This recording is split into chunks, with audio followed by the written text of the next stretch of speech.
Na farmi jest 80 krawi szkockiej fajty Angus, która po słowach naszego sobеседnika, diplomowanego inženjera statkarstva Novici Temunovića, ma odlične mramorové meso zo malo masci, čiji smak ne zdabe na vedzinu na ktoru smo zvikli i ima baš dobre plasman u restoranu. Ovog sistem držanja također podrazumeva da znači nema čišćenja, lako je održavanje, gdje je odlika također ovih goveda jako lako telenje.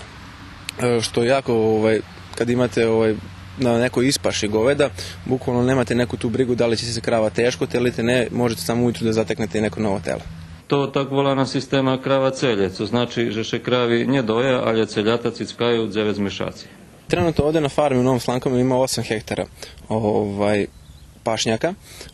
Pošto je to jako malo za ovaj broj goveda koji mi trenutno imamo ovdje, mi smo u saradnju sa nekim seljacima i nekim ljudima zakupili dosta pašnjaka tu u okolnim mestima i kosimo tu travu i detaljno, tako da donosimo i hranimo ova goveda.